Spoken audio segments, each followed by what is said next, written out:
Hello, welcome to It's Not Your Money, real talk about achieving racial equity in philanthropy. Our slightly irreverent but frank conversations feature leaders challenging the status quo plaguing philanthropy today, and those who are demonstrating how we can build a more equitable and just funding landscape, particularly for Black, Indigenous, other people of color, women, and non-binary founders. I'm Jessamyn Shams-Lau, Senior Advisor to the Capital Collaborative by Camelback Ventures and co-author of the book Unicorns Unite, How Nonprofits and Foundations Can Build Epic Partnerships. Also, your host today on It's Not Your Money. And I have the pleasure of being joined by Dr. Laura Gerald, President of the Kate B. Reynolds Charitable Trust.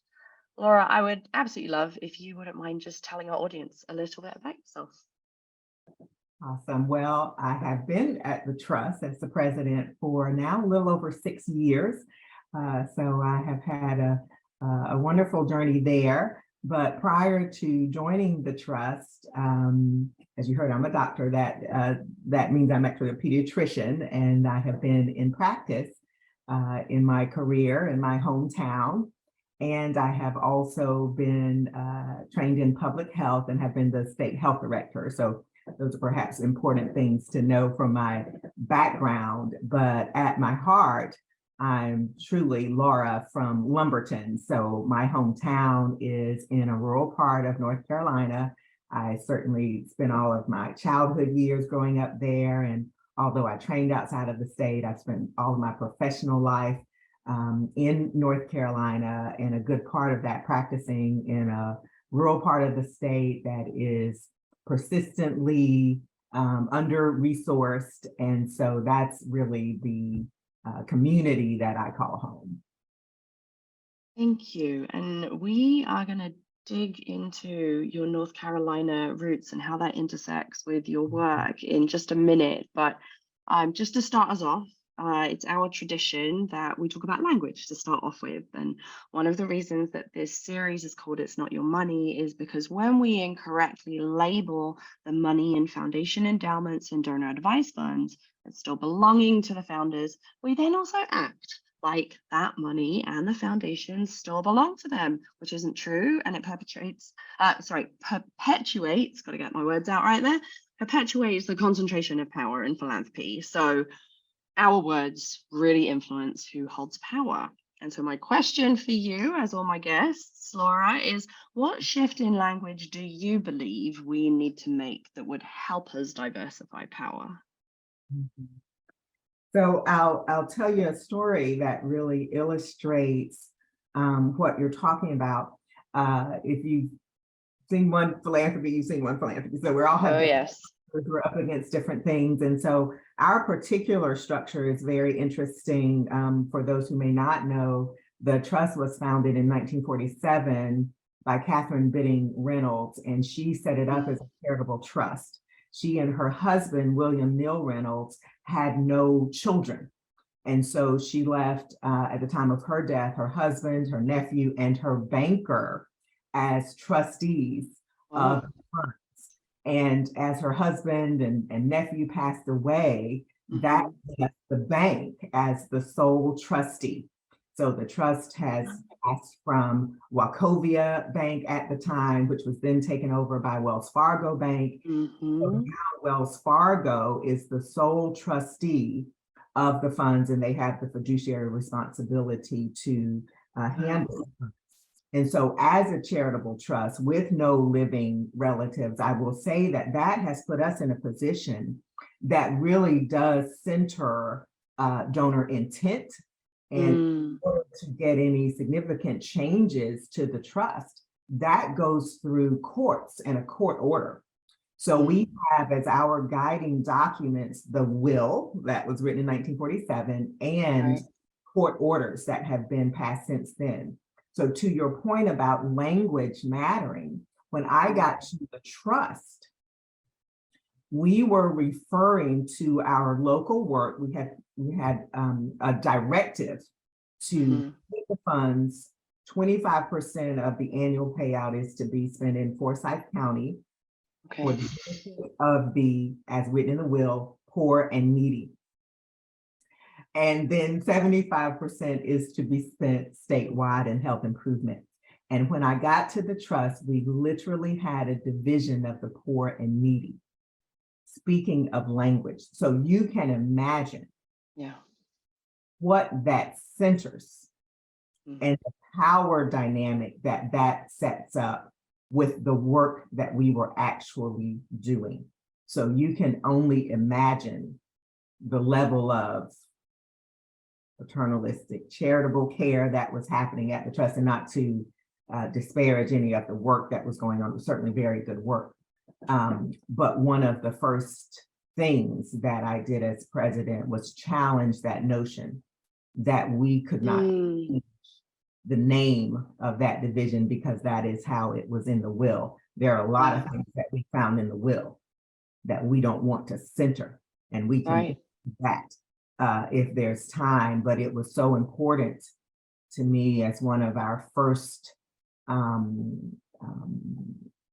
statements of who we are and what we're about to change the name from the division of the poor and needy to now it's just local impact in Forsyth County. It didn't matter to me what it was changed to, as long as it was not something that so marginalized and so pejoratively of the people that we are endeavoring to center. Absolutely, yeah, and I think that it's one of those things where nobody intended, right, to demean or to cause harm, but until that consciousness and intentionality is really used as a lens through everything that we're doing, and particularly the words that we're saying, we don't necessarily realize how our words can cause harm. Wow, that's really interesting. Thank you for sharing that. I'm going to rewind a tiny bit because I learned about Reynolds Charitable Trust when I was in Durham, North Carolina. I was at the Capital Collaborative Summit last year, and somebody mentioned in passing that there was this local foundation that had taken the initiative to hire an independent researcher to study the foundation's history, including the history of their white founders who had benefited from various forms of exploitation of Black people and communities. Laura, I was shocked. Oh my goodness, like in the most positive way, I think back to being an ED and wow, that would have been just a dream come true project to pursue. And I think many foundation staff listening would love for their foundations to embark on similar journeys. And so feeling that too, I made a note to find out more. Didn't have to look too far because one of our Camelback alumni fellows, Vici Jagannathan, wrote an article for our Giving Company magazine, and she dug into a little bit more of your story. So for our audience today, Laura, tell me, how did this process come about? And also, what did you learn about the trust history? Another interesting story. So I joined the trust at just about its 70th year. And at a previous milestone in the trust history, a book had been commissioned to tell the story of our founder. And I have that book on my office table today as, the Bible of Ms. Reynolds. And there is so much good in the history. And I must say, to begin with, back in 1947, when she left the money for the trust, one of the first grants was a grant to help home visiting or provide home visiting for Black and white families. Her life, part of her philanthropy was to help establish a hospital where Black patients could receive care. They could not at the local hospital, which was segregated. So this book was full of that kind of wonderful history of inclusion and wanting to help poor people. But for our 75th anniversary, I was determined that we would not continue to perpetuate what I'm sure we all knew in our heart was a mixed history. We had the clues from her will of a division for poor and needy people. We had clues from her will that she left her estate to form a public park, Tanglewood Park, that still stands in Forsyth County today. But when she left that estate in her will, she and her husband were very clear that it was for the express use of white people. So we knew that there were parts of the history that were not necessarily told. And part of what we are trying to do is really center the people that we are trying to help. We want to be an authentic relationship with community. And it's in our name, Kate B. Reynolds Charitable Trust. But what trust can there be without truth? So we felt it was important to tell the whole truth and tell what we don't know. So Nora Farrell, our director of communications here at the Trust, helped us to locate an historian that had worked with other foundations or people who are, currently living and looking for their histories. And so I think that one of the things that was important was to work with someone who understood that, we're not looking to disparage people. We're certainly not looking to, be ungrateful for what was done that was positive. Can't tell the full truth of our history.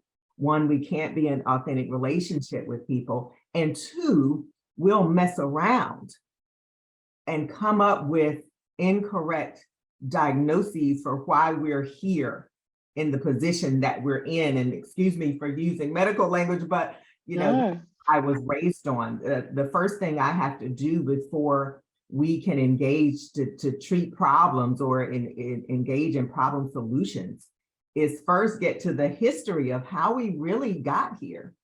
And so when we did that and commissioned this work, we did learn, just as we said at our celebrations that you heard about. We learned about not only the use of an exploitation of enslaved Black people by her father, who left her a good portion of her wealth.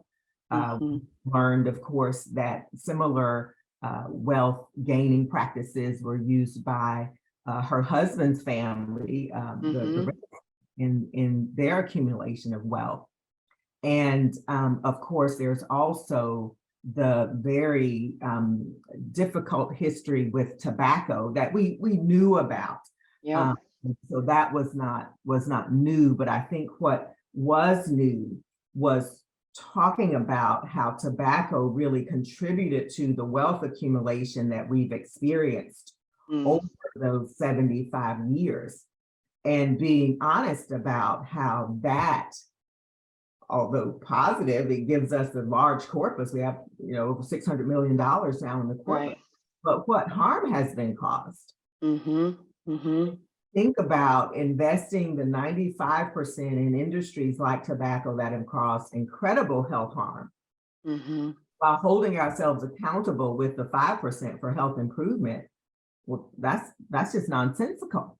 And so we had to be, again, more forthcoming and honest about what we have done to contribute to and cause the problems that we are now endeavoring to fix. Wow. I mean, gosh, what I love about what you said is the statement when you said, what trust can there be without truth? And the tricky thing is, for most foundations, truth is complicated, right? We're humans, right? Our society is a human society. We live in a capitalist system. for the most part. And that means there's a lot of complexity when money and humans are involved.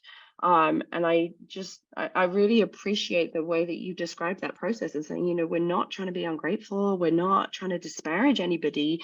This is about truth and accepting that truth is complicated. There are paradoxes, there's like deep humanity in there, and there's also, perhaps inherited or perhaps just innate prejudices as well. At the same time, those two things can exist. Absolutely. And that's, one of the other things we learned about our founder, evidence of comfort with racism and racist thoughts. She was, yes, ahead of her time in trying to provide for the care of Black people, but of her time in belonging to the Daughters of the Confederacy and of the American Revolution, organization that was definitely responsible for contributing to racist systems that were set up, particularly in the early 1900s here in North Carolina, and that were also, responsible for centering white supremacy and white supremacy.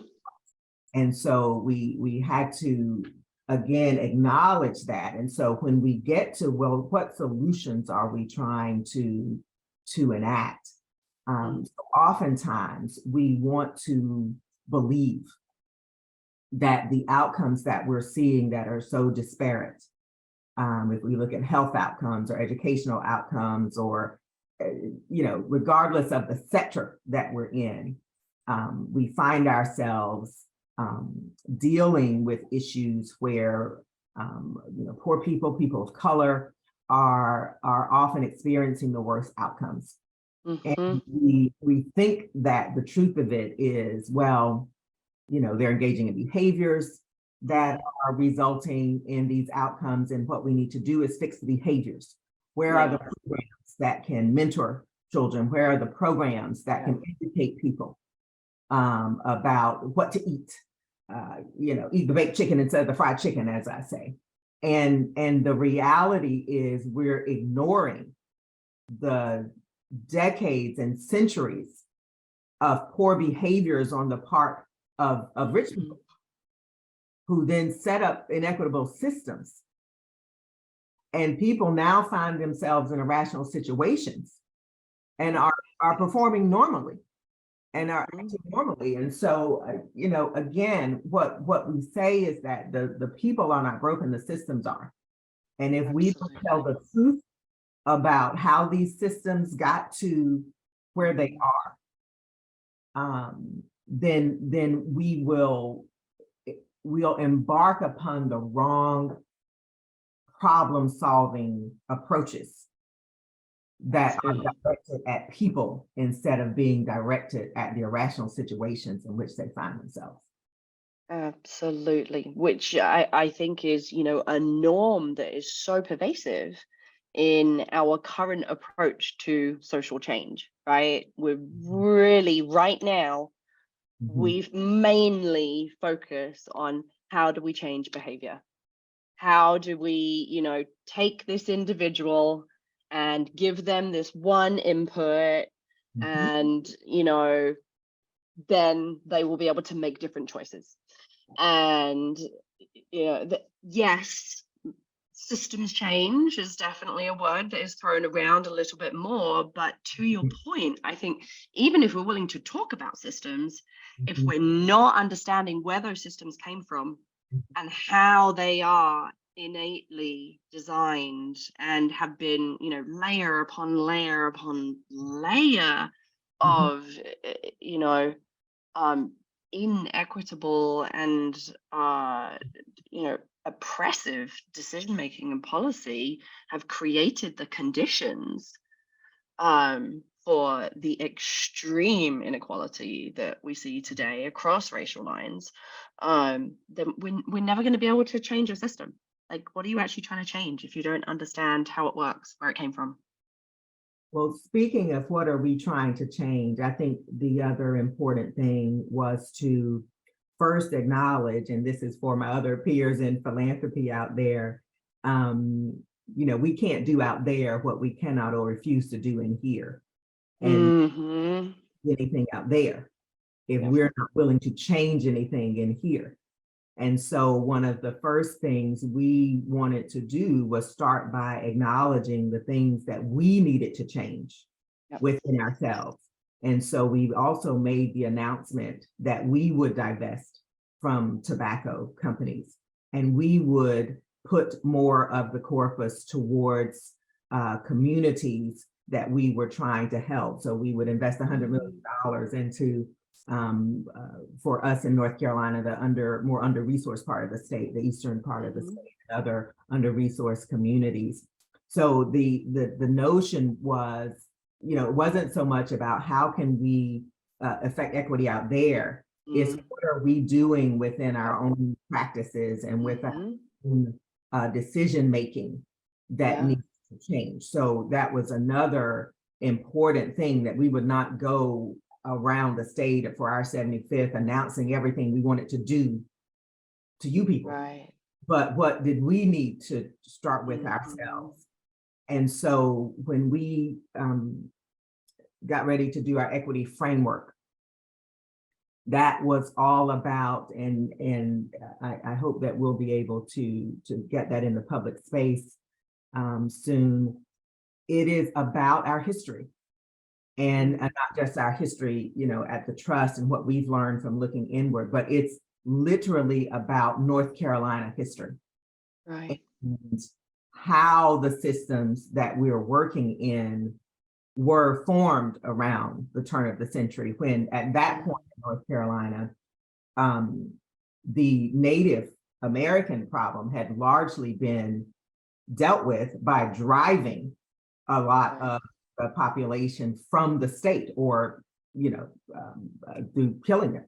And so what was left was a problem of a whole lot of newly emancipated Black people that need to be politically controlled. And so the systems, educational system, health systems, many of them were set up specifically to disempower Black people who had gained some level of political power after Reconstruction. You cannot understand North Carolina if you do not understand the coup that occurred in Wilmington, where Black people who had gained some political power were literally killed and run from power, the only successful coup really in our nation's history.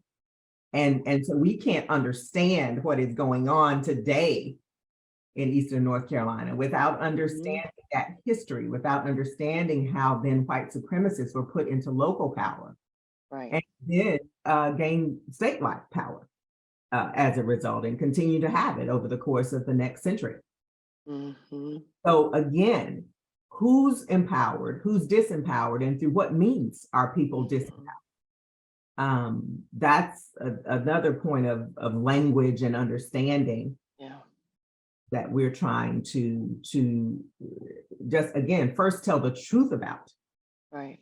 Or we can try to think of ways in which we can truly right those wrongs. There's a lot there, I know. There is a lot there, and I'm like putting myself back into the position of maybe a manager or a senior leader at a foundation listening, and I think a lot of them, quite understandably, could be afraid of what they might unearth if they did what you did and dug around in the past looking for the truth, and also might feel like, oh my goodness, we are completely unprepared for the enormity of it. Sounds simple, we can't do outwards what we're not willing to do inwards, but the actual, like the enormity of that task, for an organization that's quite heavy. And so I guess, like, I would love to hear from you. Like, was there anything that you or your board or your staff did to prepare yourself for not only fully facing what cannot have been easy reading for anybody, but also just how revolutionary this shift must have been for all of you? So I'll say, I mean, I thank you for having me on today. I couldn't have come on with this conversation 6 years ago when I first joined the trust. And so one thing I think we have to be honest about is the pace of change. And so this is not something that, you come in with a great idea and, hey, we're going to make the trust this, and no, for 6 months to a year after I got here, I just sat down looking at them, looking at me. I was looking at staff, they were looking at me. I was looking at staff, they were looking at me. We were building relationships, trying to build relationships with the trustee. And right. We started, at the beginning, mission, vision, values, who are we? What are we trying to accomplish? And what does it take to accomplish that? And so, as it turns out, as I said, I've spent my entire professional career here in North Carolina. I've spent it on the front lines of every form of health improvement that you can imagine, whether it's direct patient care to public health infrastructure, governmental public health to Medicaid programs. I've worked with all of those. And so I did come with some background and expertise about what it takes to engage in health improvement. And one of the first things we really had to do was educate ourselves about what are the real problems here. And if you expect us to accomplish our mission and vision, what does it take to actually do that? And we had been working, I'm sure as many folks can relate to, almost subversively. I don't know, I wasn't here. I don't know the conversations that took place, but I know that I don't know that the trustee and the staff here were truly on the same page about what we were doing and why. I cannot comment on that, but one of the things that was important to me was to be very transparent about it. And so we did something simple, like literally writing down our goals and strategies. What are we trying to accomplish and how? And so we put on paper, we are trying to see Medicaid expand in North Carolina. We don't want to be subversive about that and support groups that do it without telling the trustee. We need to all be on the same page about what we're trying to do and why. And so one of the things, that I can say is it took a long time. Data, we changed our advisory council and what they were advising us on. We got, strategic thinkers around the state to advise us on approaches and methods that we should take so that it wasn't just staff saying, hey, we need to do, system change or policy change. We were listening to, the Medicaid director is on our advisory council, or he was before he rolled off.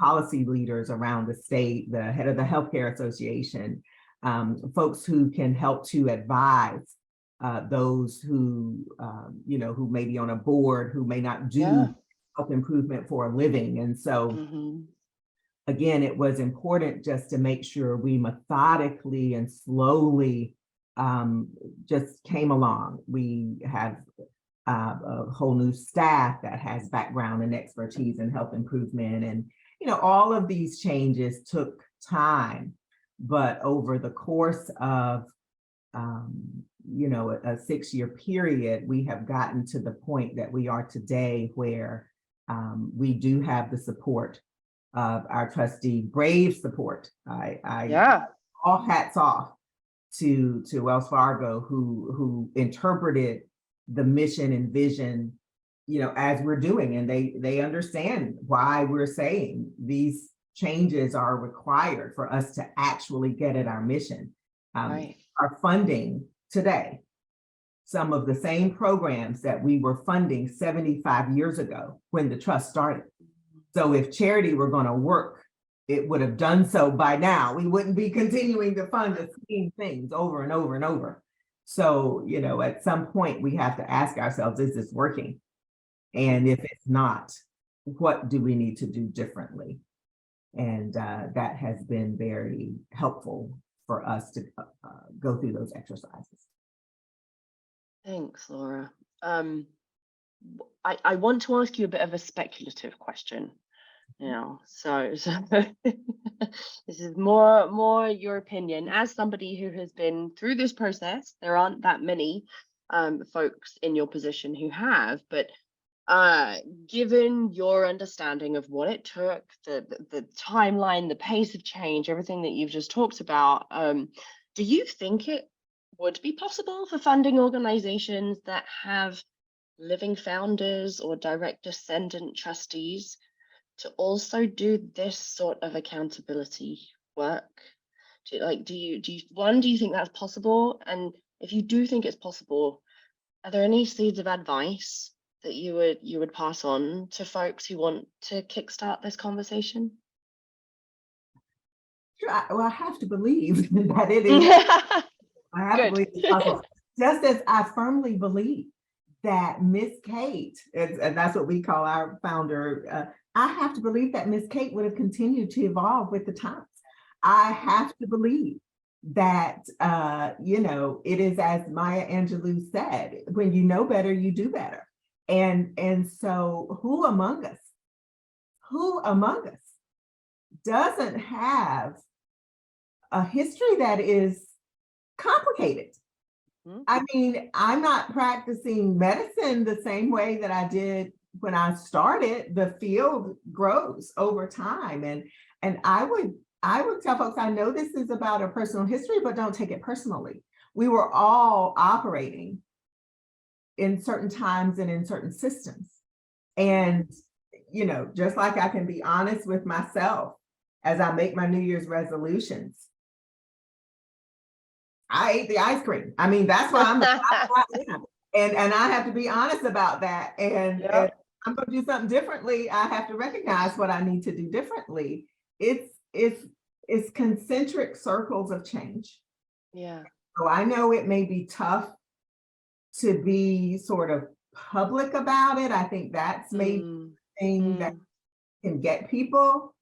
And so I won't comment on that. We did choose to be public about it at our, but at least don't lie to yourself. Yeah. At least don't lie to yourself, and start where you can. Start within your internal meetings and thinking, and go from there. But we're perfectly happy to say that communities are doing wrong. We're perfectly happy to say there's violence and dads aren't taking care of their kids, and we're not shying away from that. No, we are not. So why would we not shy away, or why would we shy away from it? Yep. Yeah. How are you going to center people if you don't have any more respect for them than that? And that's what, again, we all have to be clear about, our common humanity. And I really think at the heart of it, that is the center of our problems. Yeah. That we see some people as more human than others. Yeah. And that's not going to work. We're never going to get to reasonable solutions for our problems, or solutions that work, as long as we're carrying around these incorrect interpretations. I love the hope that you have in that. I mean, there's some, you had some very bold and challenging statements in your response, but ultimately all of that is underpinned by this belief and faith and hope that this is absolutely possible. The concentric circles of change are inevitable, even, and that is a beautiful thing to hold on to, especially on those days when you're like, oh my gosh, am I changing anything? Am I doing this? Like, should I just quit and do something else? Anyway, if it were easy work, everyone would do it. We leave the easy problems to others, and in philanthropy, we have the benefit of time and resources. Yes, we do. So let's tackle the tough problems and the long-term problems. In some ways, we may be one of the few sectors that can. That's why I'm in this sector, and I stand behind it. I continue to have hope. I love it. We are coming to the end of our time together, and that makes me very sad because I'm really enjoying this conversation. However, it is what it is. So we're going to end reflecting on the future. And my last question for you, Laura, is if all funders, some miracle occurs, and all funders learned and acknowledged and attempted to repair historical harm done, how do you think that things would look different for communities of color? Systems change is a team sport. And so I've been involved in organized philanthropy since I started, because I do believe that these are tasks that all of us have to engage in together. And we learn from each other. I certainly learned so much from my peers in the field. And so I have to believe we talk about, changing hearts and minds, and how important that is if we're ever going to get to true change. We can even change laws and not result in any differences if at the end of the day we're not thinking about each other and taking care of each other in a different way. We go back to the meaning of philanthropy, love of humankind. And so I have to believe that if we all engaged in that sort of radical mindset for ourselves, that will help to result in a collective changing of hearts and minds that truly will help to build communities that we all will want to live in. We can't have those communities over there and then my community. Yeah. Until we can get to common communities that we would all want to live in, we will not have done our work to love humankind.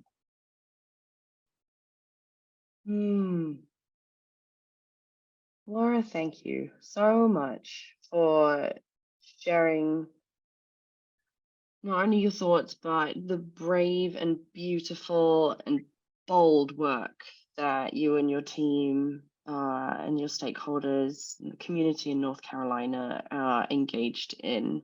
I think it's going to be really fascinating for a lot of people to learn from, and also just really feel inspired and hopeful about. So really appreciate you sharing. Thank you so much. Viewers, you can check out more about the KB Reynolds Charitable Trust's work at kbr.org. And of course, I do invite you to check out the Capital Collaborative. This is Camelback Ventures program that helps white funders deepen their commitment and efforts to advancing racial equity and racial justice through their work in philanthropy and impact investing. We are accepting applications for our new cohort this year, and you can find out more online, camelbackventures.org. That is everything we have for you today. Thank you so much, Laura. And thanks for all of you for tuning in. Thank you.